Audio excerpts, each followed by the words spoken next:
Hello, fellow English students. We're going to be telling you about Act 4, Scene 2, from around lines 125 to the end of the scene.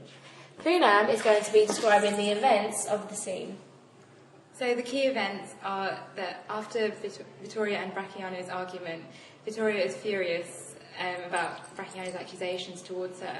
So he tries to apologise through seducing her, which Flamineo encourages. After he's apologised, they plan to escape to Padua and get married. Religion now, and the quotes are from line 205, and it's the Pope being dead and all the cardinals entered, and the city in a great confusion. And it's that because the Pope was deemed to be representative of God, when they died, the city or country would be confused as they would now lack a religious leader, which may lead to a loss of faith. And as we know, religion is linked to corruption. Yes, Oscar, the religion is linked to corruption. I think the Pope's death, as you said, says something about the loss of faith, and through that, the rich are taking a chance to take control, and lead the people to corruption. Another part of corruption in the scene is Flamineo, who once again speaks in an aside towards the end of the scene, so lines 240-ish.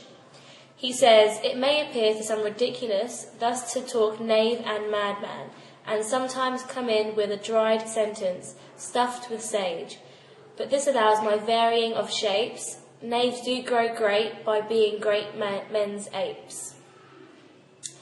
Now, what he's basically saying is that he's pretending to be mad again, which, as we know, is common in revenge tragedies. And he's acting mad to divert any suspicion that he is the actual murderer of Camillo away from himself. So his schizophrenic nature actually allows him to pretend to be a great man. So where he says, knaves do grow great by being great men's apes, he's trying to emphasise that there is barely any difference between the two, knaves and great men. They're both self-interested and deceptive. Earlier on in the scene, lines 170, Flamineo also says, "Best natures do commit the grossest faults," trying to say that even the pure are capable of being corrupt, and this highlights the hunger, and saying that basically the only route to social mobility is through deception. And it's funny that he uses nature to say so. Right? That's right, Anna. Yeah. That quote also shows that most innocent of people can be easily led into corruption. But also in terms of nature, line 174, it quotes, "The sea is more rough and raging than calm rivers." So that shows that maybe Vittoria should be like a calm river, but is going against a expected role and is seen with a raging persona. And also on line 224, when Flamineo says, "But nature loathing such ingratitude," so it shows that it's like Flamineo cautions Vittoria to avoid ingratitude to Bracciano and to forgive him for his insults.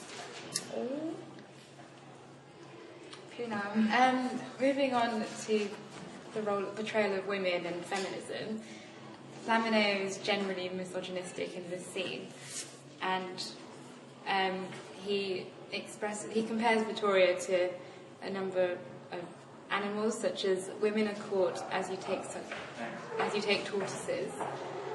And by comparing it to a tortoise, it's quite a weak animal, so it's quite low status. And also says a quiet woman is a still water under a great bridge. So he's comparing men to the strong structure of a bridge in comparison to water, which is below it. Yeah. So it just emphasises the portrayal of women as lower than men, which reflects women at the time. And on that note, we hope you have a lovely day, and we'll see you in the lesson.